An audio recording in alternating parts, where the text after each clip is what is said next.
숫자가 많은 세상에 믿을 사람 바로 당신뿐. 내 모든 걸 다 줘도 아깝지 않은 내 인생의 전부인 사람. 끌리네 끌리네 자꾸 끌리네, 쏠리네 쏠리네 자꾸 쏠리네, 심장을 훔쳐간 사람. 찐이야, 완전 찐이야. 진짜가 나타났다 지금. 찐이야, 완전 찐이야. 진하게 사랑할 거야. 진하게 사랑할 거야.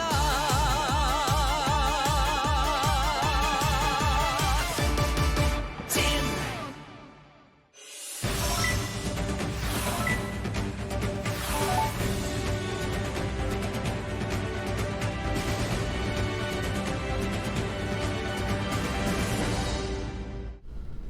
여러분의 저녁을 책임지겠습니다. 소통하는 재미 뉴스프리 데스크 아나운서 김민호입니다. 안녕하세요. 성지영 기자입니다. 코로나19의 확산세가 굉장히 거세지고 있습니다. 1시간 전 자료에 따르면요, 오늘 하루의 신규 확진자가 1,006명을 지금 기록을 했습니다. 네. 6개월 만에 이제 신규 확진자가 1,000명대로 치솟은 건데요. 네네. 오늘 하루 확진자는 원래 이제 자정을 기준으로 집계되기 때문에 네. 오전에 발표된 숫자는 746명이었는데요. 지금 오후 6시까지 집계된 게 1,000명이 넘었고요. 사실 집계를 마감하는 자정까지 합쳐서 내일 아침에 이제 발표가 될 텐데 네. 1,100명대 중후반, 많으면 1,200명대까지 될 것으로 좀 보이고요. 네. 수도권이 지금까지 집계된 걸로 따지면 수도권이 880명이에요. 아. 그러니까 전체의 87.5%를 차지할 정도로 지금 상태가 수도권의 확산세가 심상치 않은 상황입니다. 그러네요. 계속 조심하자 했는데도 또 이렇게 또 늘어나네요. 변이도 있고 여러 가지 좀 집단 감염도 있고 해가지고 여러분들 너무 힘드시고 조금 이제 풀리려나 했는데 다시 또 이러니까 그러니까요. 너무 좀 속도 상하고 좀 그러네요. 예, 이번 달부터 원래 거리두기 완화도 하기로 했다가 또 미뤄지고 있는데 네. 자세한 소식도 뉴스데스크에서 전해드리도록 하겠습니다. 오늘 노래는요, 이분의 아이디를 처음으로 풀로 읽는 것 같아요. 그러니까요. 5981 실버프린스님께서 신청하신 영탁의 찐이야였습니다. 네. 7월 6일 날 예약을 하신 거고요. 여러 번 신청을 했는데 꼭 되길 바란다면서 말씀해 주셨습니다. 네. 중간에 닉을 바꾸셨어요, 사실. 원래 실버 프린스가 아니었는데. 네. 그렇군요. 안 그래도 지금 계신데요. 모레 2차 접종 때 진짜로 마스크 착용 잘하고 조심 또 조심해야겠다라고 남겨주셨습니다. 네. 예. 그래도 노래 듣고 좀 힘 나셨죠? 예. 네. 한이님이 만 명 넘어요. 아니, 그거 아니고, 예, 1,000명. 1,000명. 네, 1,000명입니다. 영 예. 잘못 붙이면 큰일 납니다. 네. 네.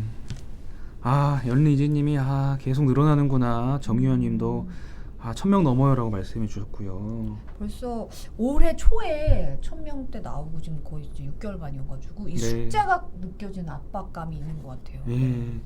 삐까뻔쩍님이 장마가 들이닥치더니 확진자도 늘어나고 무섭다. 이세희님이 현대백화점 무역센터 이용자 보건소 코로나19 검사 받으라고 문자 왔다고. 거기 갔다 오셨구나. 아이고. 예. 네. 프린터 여러분, 프린터래. 푸터팬? 바뀌었죠? 푸터팬. 푸터팬. 푸터팬 여러분. 더욱더 조심하시기 바라고요. 예. 엎친 데 덮친 격이라고 또 해주시고. 네. 예. 이따가 또 큐시트 산책에서 또 코로나 이야기는 나눠보도록 하겠습니다. 네. 자, 오늘 또 저희가 예고해드렸던 대로 특별한 분이 기다리고 계시니까 프리투데석으로 빨리 넘어가 보겠습니다.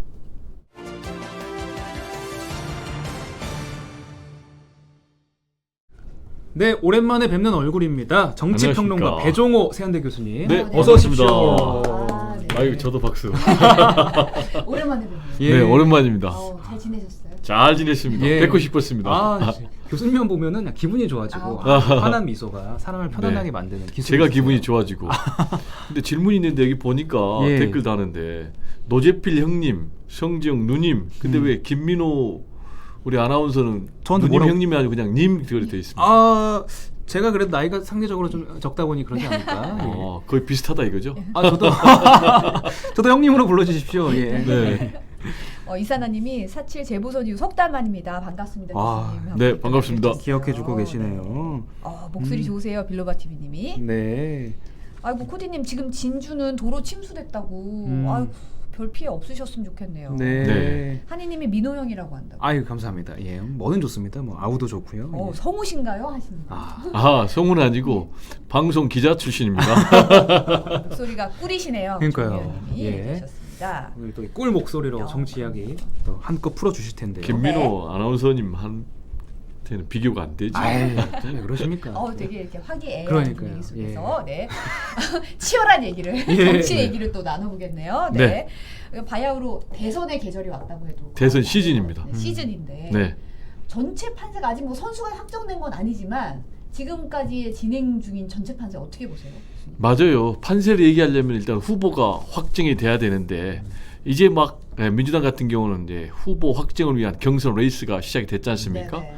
그러니까 당헌 당규에 의하면 이제 180일 전, 그러니까 9월 10일까지 후보를 정해야 되고요. 국민의힘은 이제 120일 전이니까 11월 달에 아직 누가 될지 알 수가 없는 그런 상황인데 지금까지는 윤석열, 이재명, 윤석열 두 사람이 6개월 가까이 아주 양강 체제를 유지하고 있거든요. 네. 근데 이런 상황이 계속된다면은 국민의힘은 윤석열 그리고 민주당은 이재명 두 사람이 각각 후보가 될 가능성이 가장 높죠. 현재 상황에서는 그런데 특히 두 사람은 적대적인 공생 관계거든요. 따라서 한 사람이 위기에 있을 때는 다른 사람을 물고 늘어져 가지고 다시 이슈의 중심에 서면서 자기들의 지지자들을 결집해서 1위 자리를 유지할 가능성이 높아요. 실제로 최근에 윤석열 전 총장 장모가 법정 구속되면서 윤석열 X파일과 맞물려 가지고 굉장히 위기에 있었거든요. 네네. 그러니까 윤석열 전 총장이 이재명 지사 점령군 발언을 가지고 네. 물고 그렇죠. 늘어졌단 네네. 말이에요. 근데 이제 지금 두 사람 다 보면은 상당히 좀 컨벤션 효과가 나타나지 않고 있어요. 그럼 왜 컨벤션 효과가 나타나지 않을까라는 것과 관련해서는 윤석열 전 총장 같은 경우는 역시 X파일, 또 장모 리스크 등등이 있고 그리고 이재명 지사 같은 경우는 최근에 TV 토론에서 집중 포화를 받았지 않습니까? 그렇죠. 특히 네. 기본소득 문제 관련해서. 네. 근데 확실한 사이다 이재명의 모습을 보여주지 못했다. 그래서 지금 두 사람이 후보가 될 가능성이 각각 가장 높지만은 앞으로 변수는 굉장히 많으니까 게임은 끝나봐야 알겠다.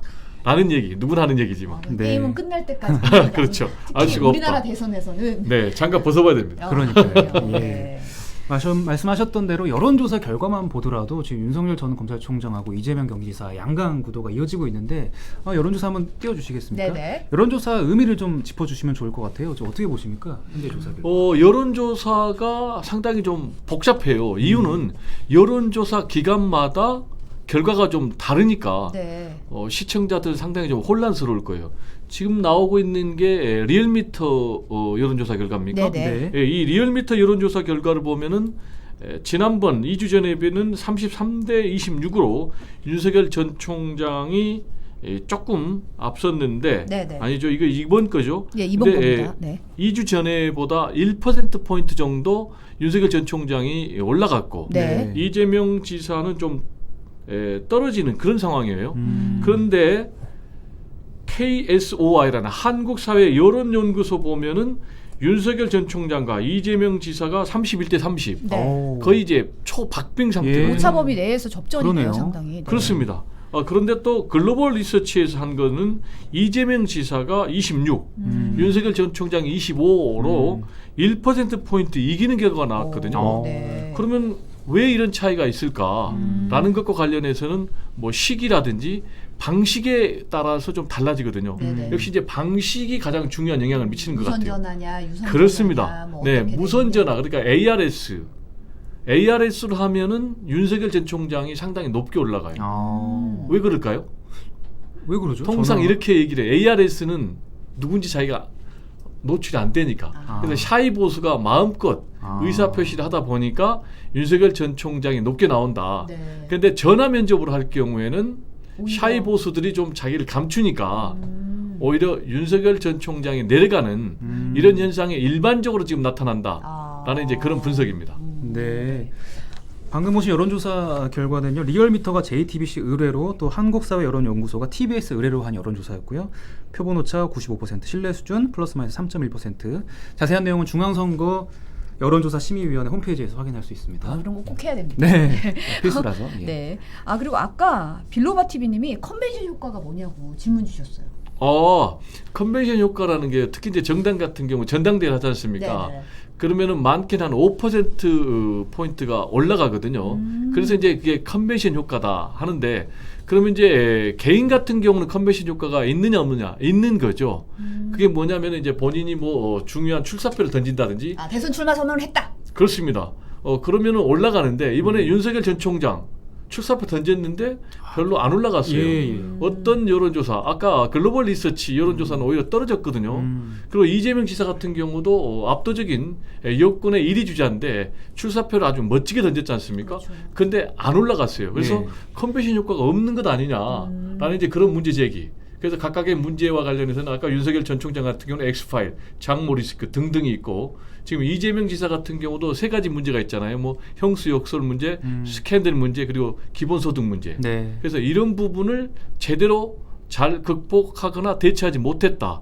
그래서 지금 컨벤션 효과가 제대로 나타나지 않았다라는 평가가 일반적입니다. 네. 그냥 대선 주자로 그냥 잠재적으로 여겨지다가 공식적으로 출마 선언을 하면 그 선언에 좀 효과 이런 게 있어야 되는데 네. 그 출사표를 던진 이후에 지금 나오는 여론조사에서는 그런 영향이나 효과가 별로 없었다는 네, 지금 얘기죠. 두 사람의 경우는 이제 그런 효과가 나타나지 않고 있습니다.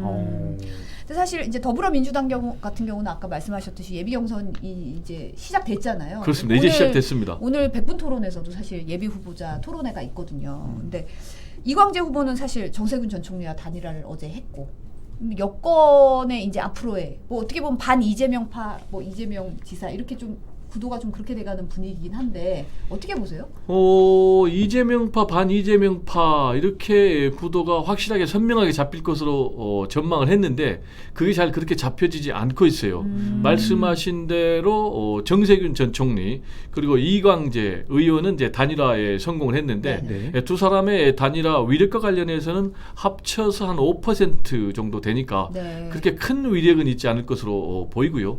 플러스 알파가 있어야 되는데 이낙연 전 총리 같은 경우 대표 같은 경우도 단일화를 하겠다라는 이제 입장을 보였지만 그 시기와 관련해서는 지금 상당히 예비 경선에서는 안 하고 네. 본 경선에서 그것도 자연스럽게 할 것이다라고 얘기해서 본인이 결선 투표 가면은 네. 2등으로 자연스럽게 본인이 단일화 될 것이다라는 이제 얘기를 하고 있고 그 다음에 중요한 것은 반 이재명 연대가 단일화를 통해서 파괴력을 가지려면은 네. 나머지 주자들도 다 반 이재명 연대에 합류를 해줘야 되는데 추미애, 박용진, 김두관, 뭐 최문순, 양승조 이런 사람들이 다 나는 단일화 안 하겠다.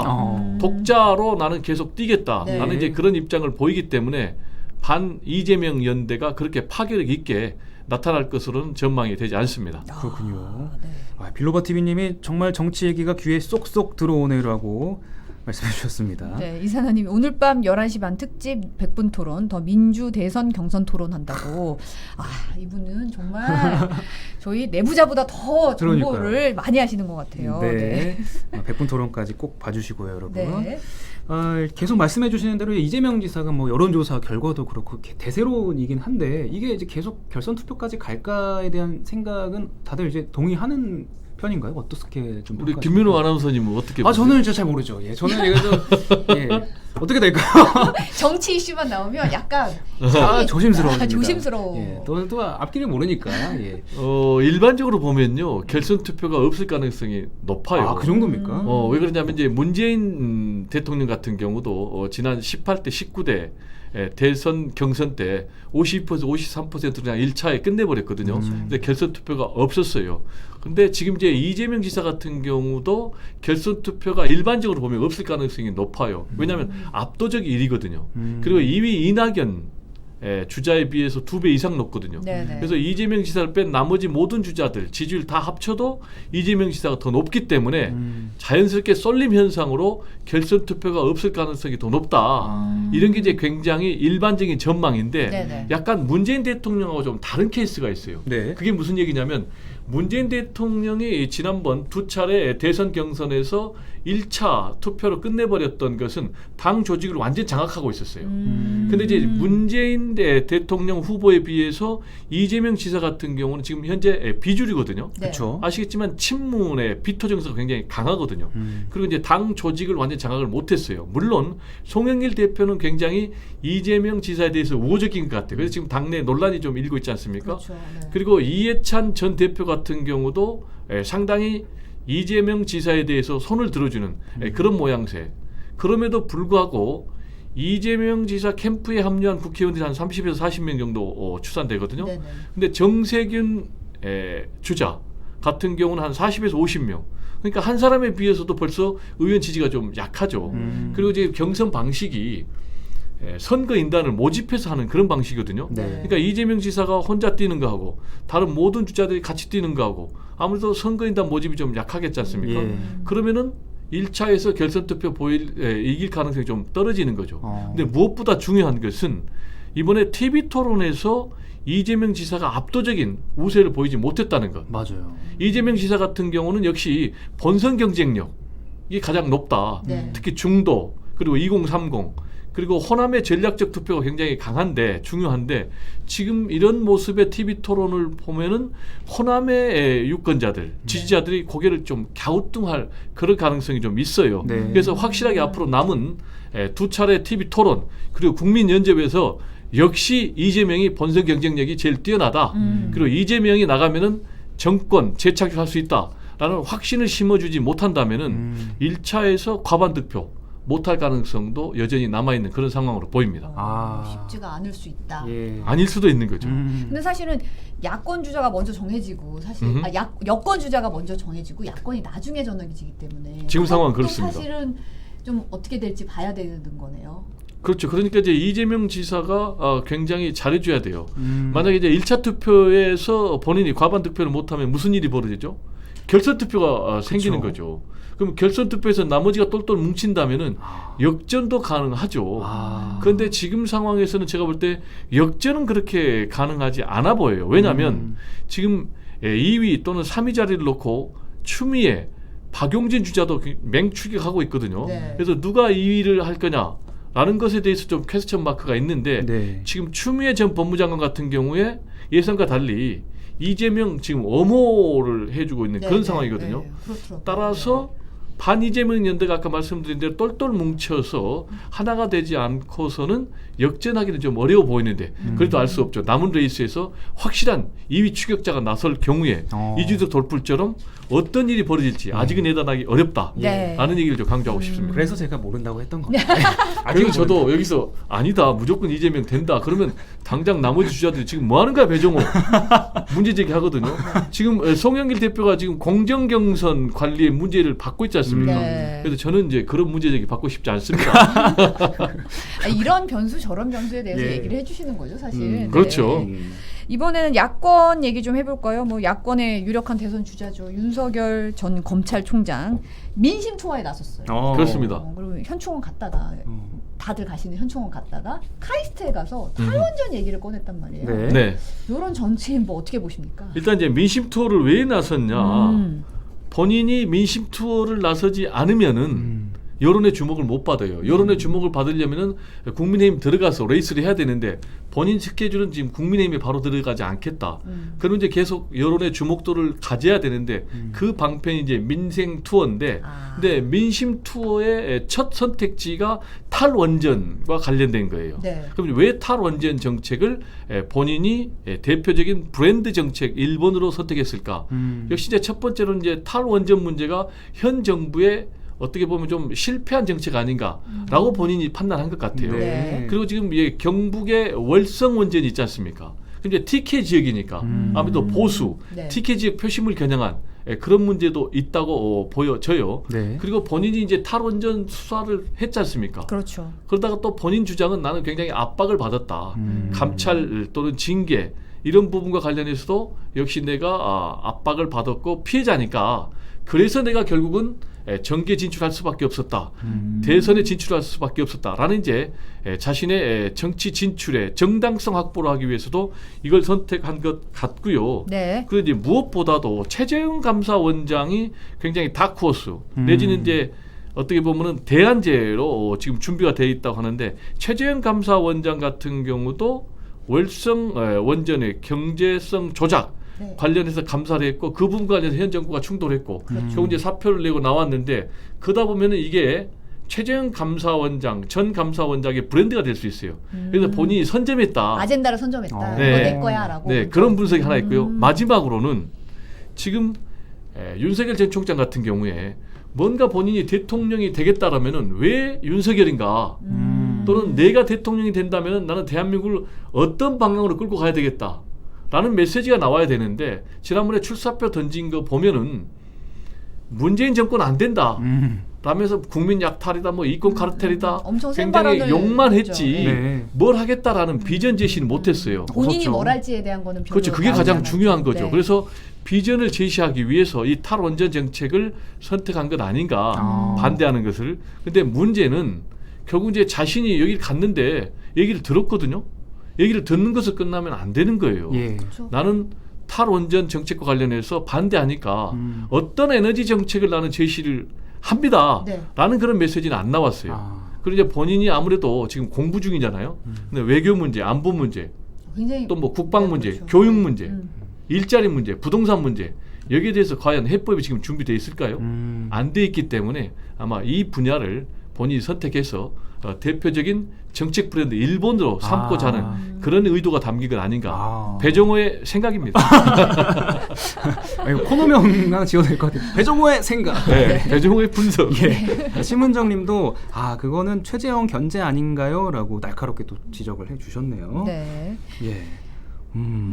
오늘 정치회계가 이렇게 재밌는지 몰라서 너무 재밌게 지금 듣고 있습니다. 많은 분들도 지금 반응을 잘 보여주고 계시고요. 네. 자, 이번에는 이준석 국민의힘 대표와 또 윤석열 전 검찰총장의 어떤 그 주도권 싸움. 이것도 좀 관심인데 이거는 어떻게 결론이 날지도 좀 궁금한데요. 어떻게 보십니까? 어떻게 결론은 뭐 이긴 사람대로 결론이 나는 거죠. 근데 누가 이길까? 지금 상당히 좀 팽팽해요. 왜냐하면 이준석 돌풍 만만치 않거든요. 예. 이준석 여론조사 해보니까 굉장히 잘한다. 라는 이제 그런 평가가 나오고 있더라고요. 근데 또 윤석열 전 총장은 압도적인 보수 야권의 대표적인 주자이기 때문에 두 사람의 힘겨루기가 누가 이길지 지금 좀 상당히 판단하기는 어려운데 역시 이제 서로 지향점 그리고 방식 이 스케줄 이거 가지고 두 분이 격돌하고 있는 건 사실이에요. 네. 지금 이준석 대표 같은 경우는 들어와라. 그리고 당신 특별한 사람이 아니고 원오브 됩니다. 공정한 경선을 해라. 라고 얘기를 하고 있는 이유는 만약에 윤석열 전 총장이 들어오지 않을 경우 그럼 결국은 제3지대에서 후보 단일화를 해야 되거든요. 그렇죠. 근데 지난번에는 오세훈 국민의힘 소속이 이겼지만은 안철수 후보가 졌지만은 만약에 윤석열 전 총장이 이겨버린다면 국민의힘 입장에서는 정권 자기들이 가져오는 게 아니기 때문에 네. 계속해서 윤석열 전 총장을 자신들의 플랫폼 안에 들어오라고 압박을 하고 있는 것이고 네. 윤석열 전 총장은 지금 들어갈 경우에는 여러 명 중에 한 명 영어로 one of them. 예. 그리고 특히 이제 홍준표 전 대표 같은 강력한 저격수의 내부 검증에 본인이 또 침몰할 가능성도 있기 때문에 아니야 나는 들어가지 않아도 지금 내가 1인데 현재 몸집 그대로 유지하고 그리고 내부의 자신의 세력 그러니까 뭐 정진석 의원이라든지 뭐 권성동 의원이라든지 네. 이런 세력이 다 세팅이 끝난 다음에 오케이 내가 들어가서 접수하겠다 라는 이제 그런 셈법이기 때문에 네. 서로 이렇게 지금 치열하게 다투고 있는 그런 상황인데 네. 과연 누가 이길까? 근데 언젠가는 들어가야 되지 않을까? 왜냐? 지금 아무래도 이준석의 주도권이 굉장히 세거든요. 네. 그래서 이제 8월 경선이 정시에 출발한다라고 하기 때문에 8월에는 들어갈 가능성이 매우 높다. 이렇게 전망하지만 그렇지만 아무래도 내부의 경쟁력이 확실하게 담보가 되지 않는다거나 또는 밖에 있어도 계속해서 본인이 압도적인 1위를 유지한다면은 그 국민의힘의 스케줄대로 안 따라갈 가능성도 남아있다. 굳이 이렇게 따라갈 전망합니다. 필요가 없다 이렇게 볼 그렇죠. 수도 있는 거죠. 이거는 결국 이제 선택은 윤석열 전 총장이 하는데 네. 윤석열 전 총장이 제일 잘 알겠지만 본인도 잘 모를 거예요. 왜냐하면 이 문제가 상황에 따라 어렵죠. 좌우되는 그런 문제니까요. 예. 사실 뭐 안철수 대표도 내일 만나기도 했고 그렇습니다. 김종인 전 비대위원장도 만남이 추진되고 있다 이런 얘기가 지금 나오고 있는 걸로 봐서는 지금 윤 전 총장 측에서는 좀 마음이 좀 예전이랑은 조금 달라졌다 이렇게 볼 수도 있나요? 어떻게 윤석열 볼까요? 전 총장은 예전하고 똑같아요. 전략도 똑같아요. 기본적으로 제3지대에서 깃발을 들어가지고 자신이 보수 야권을 다 흡수해서 자신이 후보가 돼서 그래서 대선에 나가서 자신이 대통령 되겠다. 일종의 이제 마크롱 네. 그런 모델을 삼고 있는 건 틀림없어 보여요. 네. 또 김종인 비대위원장도 이 모델을 계속해서 주장을 하고 있고 네. 특히 이제 지금 들어갈 경우에는요 자신의 정체성 문제도 있고 세력 지지 기반이 좀 와야 될 수가 있어요. 그게 네. 무슨 얘기냐면 윤석열 전 총장은 정통 보수의 후보가 아니잖아요. 그렇죠. 네. 그렇잖아요. 윤석열 전 총장은 문재인 대통령도 문재인 정부의 검찰총장이다라고 성격 규정을 했단 말이에요. 예. 그리고 보수의 대통령 2명을 사법 처리해서 보수를 괴멸시킨 이제 그런 사람이란 말이에요. 그러다 보니까 지지 세력이 어떻게 됩니까? 첫 번째 보수 세력도 있는가 하면 두 번째 중도 세력도 있어요. 그렇죠. 그리고 세 번째 탈진보 세력도 있어요. 그리고 네 번째 호남에서도 한 20% 이상 높은 지지를 받고 있거든요. 근데 지금 이런 상황에서 국민의힘에 선뜻 앞당겨서 들어갈 경우에는 무슨 일이 있겠습니까? 중도층에서 이탈할 수가 있고 탈진보 세력에서 이탈할 수가 있고 그리고 호남에서도 이탈할 수가 있고 지지 세력이 그렇게 되면 갈래갈래 나눠줄 수 있군요. 그렇죠. 그렇게 되면 어떻게 됩니까? 굉장히 초라한 보수 야권 후보 중에 한 명. 아. 그러다가 강력한 홍준표 저격, 예. 윤석열 리스크, 뭐 아내 문제, 장모 문제, 본인 문제 이런 것에 제대로 대처 못할 경우에는 자칫 자초할 그런 염려를 갖고 있기 때문에 본인의 지금 스케줄대로 가고 있다. 이렇게 좀 정리가 됩니다. 네. 그래서 사실 그 제3지대에서 여유를 갖기에는 그 공세가 굉장히 세잖아요. 리스크도 그렇습니다. 크고. 이 문제는 어떻게 앞으로 계속 풀어가야 되는 거라고 생각하십니까? 그러니까 이제 이 문제가 사실은 굉장히 영어로 얘기해볼까요? 리스크해요. 왜냐하면 이번에 장모 구속 문제가 굉장히 악재예요. 예. 왜 악재죠? 굉장히 죄질이 나쁜 거예요. 왜 죄질이 나쁘죠? 국민의 이게 단순한 사기가 그렇죠. 아니고 그렇죠. 네.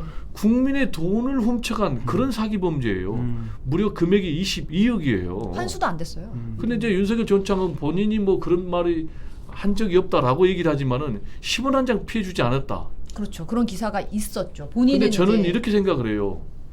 본인이 그런 말을 정확하게 워딩을 사용했는지는 모르나 맥락은 분명히 있었을 것이다. 왜냐하면 정지석 의원이 있지도 없는 말을 지었을까? 저는 그렇게 생각 안 돼요. 네. 근데 22억을 사기를 해가지고 국민들의 건강보험 돈을 훼손시킨, 잠식시킨 그런 이제 범죄단 말이에요. 더구나 그걸로 끝나는 게 아니고 이 배우가 의심스러워요. 누구겠습니까? 윤석열 전 총장. 왜냐? 동업자가 3명이 있었거든요.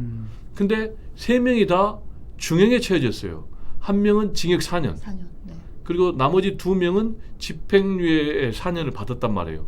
근데 이분 같은 경우, 장모 같은 경우는 아예 입건조차도 안 됐어요. 그럼 네. 상식적으로 왜 입건이 안 됐지? 당연히 뭔가 검찰 권력 배후가 있지 않았을까? 라는 근데 합리적 의심이 드는 상황이죠. 합리적 사실. 의심이 네. 드는 거죠. 그래서 이게 문제고 그 다음에 또 하나 있어요. 태도도 문제예요. 그게 무슨 얘기냐? 법 적용에는 예의가 없습니다. 이렇게 지금 윤석열 전 총장이 밝혔거든요. 네. 근데 이 문제가 그렇게 끝날 문제는 저는 아니라고 봅니다. 장모 문제잖아요. 국민들을 상대로 피해 준 거잖아요. 그러면은 엄중하게 사죄를 했어야죠, 국민들께. 지금 여전히 검찰총장 같이 법 적용에 예의가 없습니다. 이렇게 얘기할 계제는 아니라고 보고요. 저 같으면 이 문제가 심각한 게요. 나머지 의혹들 계속 있어요. 그 장모 같은 경우 또 재판받고 있어요. 그렇죠. 네. 통장에 위조한 거 350억. 이거 일반인들은 상상이 안 가는 범죄를 했거든요. 네. 그리고 본인이 또 위조했다고 인정을 했어요. 그럼 유죄가 나올 거거든요. 이 문제도 유죄가 나온다면 국민들 정서가 어떨까요? 따라서 확실하게 본인이 이 문제에 대해서 매듭을 지어야 되는데 그러려면은 법 적용에 예의가 없습니다.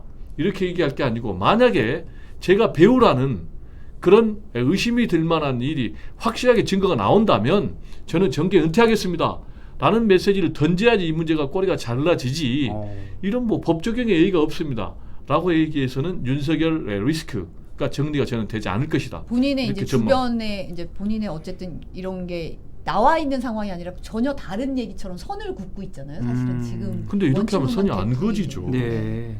네, 저는 잘못 대응하고 있다 봅니다. 좀 더 확실한 메시지가 나와야 된다. 이렇게 네, 저는 그렇게 봅니다. 하시고 네. 있고요. 최재형 대안론도 나오고 있잖아요. 사실 이런 상황에서. 최재형 대안론은 결국 이제 윤석열 리스크 때문에 나오는 거예요. 네. 이제 이른바 스페어론인데요. 스페어 타이어라고 생각하면 돼요. 네. 예, 윤석열 전 총장이 도중에 낙마한다. 네. 그럼 보수는 갑자기 대안 부재가 될 수도 있어요. 물론 유승민, 홍준표 이런 분들은 무슨 얘기야 내가 건재한데. 그러나 보수의 상당 부분은 기성의 보수의 야권 주자로는 안 된다. 새로운 인물이 나와야 된다. 확장성이 있어야 된다. 뭐 그렇습니다. 이렇게. 중도 확장성. 예, 특히 이제 이준석 돌풍의 의미가 기성 정치권에 대한 환멸, 기성 정치인에 대한 거부감, 예, 새로운 인물이 나와야 된다라는 이제 그런 해석으로 지금 되거든요. 네. 그렇다면 이제 그런 대안으로 최재형 감사원장 같은 경우 전이죠. 이런 분 같은 경우 굉장히 윤석열 전 총장에 비해서 무슨 개인적인 비리 흠결은 없어요. 물론 이분도 결정적인 흠결이 있는 거죠. 그게 뭐죠? 현직 감사원장 헌법에 임기가 보장된 감사원장이 정치적 중립 의무를 위반을 하고 지금 본인이 대선으로 직행하면은 그런 문제가 있지만 개인 비리는 없단 말이에요. 그래서 윤석열 전 총장이 낙마하면 본인이 또 부상할 수 있다. 특히 이분 같은 경우는 뭐 입양을 했다라든지 또는 뭐 고등학교 때 친구를 뭐 업어가지고 등교를 시켜줬다라든지 뭐 아버지도 그리고 할아버지도 그리고 뭐 독립운동가 그리고 뭐 6.25 전쟁 영웅 뭐 병역 명문가 이런 이제 미담 제조기다라는 평가가 있기 때문에 네. 만약에 윤석열 전 총장이 낙마를 한다면 언제든지 부상할 수 있다. 그래서 내부에 있는 기성 주자들 그리고 또 최재형 전 감사원장 이 두 부류가 경쟁할 것이다. 따라서 최재형 전 감사원장은 미리 들어간다고 봐야 돼요. 그게 무슨 얘기냐? 윤석열 전 총장이 들어오기 전에 본인이 미리 선점해서 세력을 구축할 가능성이 높다. 그래서 네. 빠르면은 7월 달에는 입당하지 않을까. 배종호의 전망입니다. 네, 네. 오늘 정치평론가 배정호 교수님과 함께 대선 전체 판세 일단 뭐 초두긴 하지만 많이 살펴봤습니다. 네. 네. 또 좋은 기회로 또 모시겠으니까요. 언제든 대기를 좀 부탁드리겠습니다. 오늘 네. 너무 즐거웠습니다. 네, 행복했습니다. 네, 감사합니다. 감사합니다.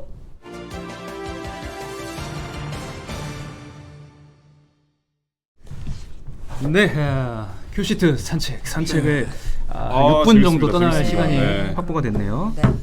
저희가 화요일 날마다 그 정치팀 기자들이 나오긴 하는데 가끔 이렇게 또 교수님이 나와주시니까 또 쏙쏙 예. 귀에 잘 들어오고 일타 강사님 모신 것 같아요. 네. 그러네요. 수업 잘 네. 들었습니다.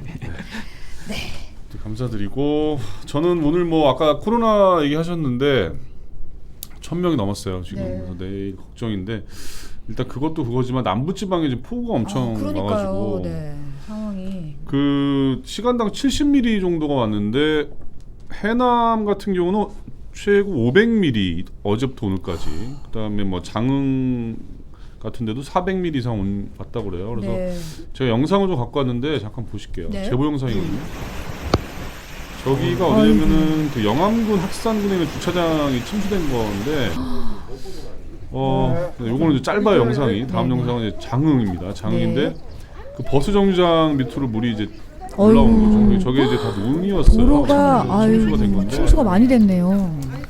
이게 지금 모내기를 끝낸 지 얼마 안 된 상황이기 때문에 네네. 지금 농민들 입장에서는 지금 사실 억장이 무너지는 거죠. 그러네요. 네. 그리고 도로까지 지금 물이 다 올라와 있는 모습 보실 수 있고 무슨 뭐 큰 저수지 같잖아요. 그러네요. 느낌이. 그러니까요. 네. 원래 그렇죠. 모습을 알 수가 없고 건물도 중간까지 다 저 찼어요. 왼쪽에 보시면 저기에 그 경로당이라고 써 있어요. 네. 그래서 경로당 건물도 지금 물이 이렇게 침수된 모습 볼 수가 있습니다.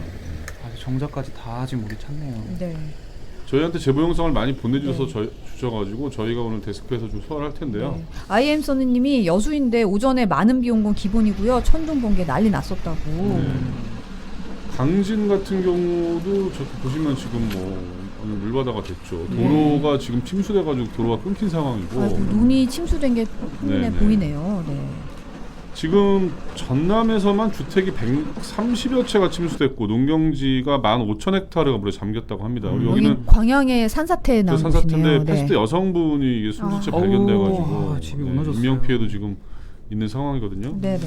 오늘 밤에는 그 비구름이 조금 더 그 남부 내륙 지방으로 이동을 한다고 그래요. 그래서 어떤 지금 예보에는 최대 200mm 정도가 더 내릴 수가 있기 때문에 밤에도 예보를 보시면서 좀 대비하시는 게 좋을 네. 것 같습니다. 어제도 야행성 폭우 얘기 말씀드렸는데 그렇죠. 새벽에 특히 비 피해 조심하셔야 된다고 하네요. 새벽 시간에 그 호우구름이 급격히 발달하는 거거든요. 네. 그래서 이제 예측하기 굉장히 어려워요. 사실 어디에 비가 많이 올지. 그러니까 전반적으로 굉장히 좀 조심을 하셔야 됩니다. 네. 자, 신규 확진 뭐 사실 이 숫자는 어제 숫자이기 때문에 뭐 별 의미는 없지만 746명 어제 자정 기준으로. 근데 오늘은 1,000명이 넘었어요 지금. 네, 넘었는데 6시까지가 네. 이게 이제 인천의 한 초등학교 예를 한번 제가 들어서 말씀을 드리고 싶은데 네. 초등학교에서 26명이 나왔거든요. 지금 확진자가 학생하고 교직원이. 네.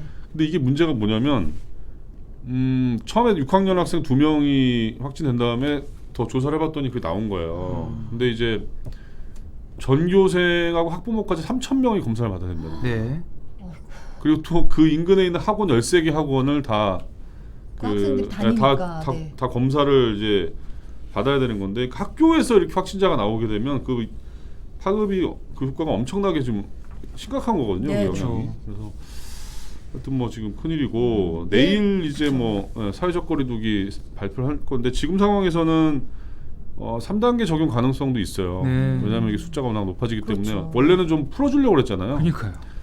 네, 풀 수 없는 상황인 것 같고 근데 네. 영국이 지금 조금 영국 얘기를 제가 좀 갖고 왔는데 영국은 오히려 지금 다 마스크도 안 쓰고 거리두기 안 하는 걸로. 근데 뭐 영국이 하루에 2만 명이 나오고 있다는 거예요. 진짜요? 변이 때문에. 근데 되게 슬픈 얘기인데 백신 접종률도 굉장히 높잖아요. 네. 영국에서 뭐라냐면 이제 뭐 코로나19와 함께 살아갈 방법을 찾아야 되지 않겠냐 이러면서 이제 뭐 거리두기 같은 거 안 하고 한번 한다는데 사실 네. 싱가포르 같은 데서 이미 하고 있는 거거든요. 네. 근데 일각에서는 이게 굉장히 위험한 도박이다 이런 어떤 우려가 나오고 있습니다. 하여튼 우리는 조금 영국하고 사정이 다르기 때문에 네. 아무래도 계속 좀 방역을 좀 철저히 하는 게 중요할 것 같고 자 또 말씀드릴 게 이제 또 기쁜 소식이 하나 있어요. 좋은 소식이 하나 있는데 이스라엘하고 백신 스와프를 이제 화이자 하기로 백신. 했어요. 네. 네. 그래서 이스라엘 입장에서는 이제 확보한 화이자 백신 중에서 유통기한이 조금 임박해 가고 있는 것들을 네. 우리한테 넘기고 그래서 오늘 밤에 온대요. 그게 오면은 이제 당장 이제 맞출 수 있는 거죠. 네. 그 수도권 중심으로. 만약에 우리가 그런 상황이 되면 또 이스라엘에 나중에 제공을 하고 뭐 이런 게 이제 수합인데 아무튼 뭐 이렇게 급한 불이라도 좀 꺼봤으면 좋겠다는 생각이 듭니다. 네. 확보해가지고. 자, 그 다음에는 또 단독 기사. 나세훈 기자가 사실은 이 사찰 관련해서 단독 기사를 계속 써왔는데 네. 오늘은 그 이명박 전 대통령이 4대강 관련 사찰 보고를 받았다라는 어떤 그런 처음으로 확인된 거거든요. 그리고 중간에 그 지시를 이행한 게 이제 당시 홍보기획관이었던 박형준 현 부산시장. 이건 한번 기사를 보시면 될 것 같습니다. 네. 40초 남았는데 빨리빨리 할게요. 네. 자, 그리고 이제 그 양극화가 심해지면서 어떤 풍경이 있냐면 벤츠 S클래스? 벤츠 중에 가장 비싼 차라고 하던데 그렇죠. 우리나라가 미국하고 중국 다음에 세계 3위래요. 그 S클래스 소비가. 진짜요? 예, 예. 엄청 팔렸군요. 그러니까 비싼 차를 굉장히 많이 사는데 네. 반면에 또 포토 판매량도 또 굉장히 늘었다고 해요. 그러니까 이거는 뭐냐면 포토는 자영업자들이 쓰시는 그렇죠. 거잖아요. 네네. 그래서 자영업자가 늘어난다는 거는 그만큼 실직자가 또 많아지고 경제가 불황에 빠졌다. 양극화가 그렇죠. 네네. 돈을 버는 사람들은 많이 벌어서 비싼 차 사고 또 없는 분들은 더 힘드니까 또 포토를 사시고. 포토 사시고 네. 뭐 이런 모습인데 저희가 오늘 준비했습니다. 네. 네. 오늘 다양하게 여기까지. 네. 소식이 준비되어 있으니까 본방까지 시청 부탁드리고요. 저희는 내일 다시 돌아오겠습니다. 네, 감사합니다. 고맙습니다.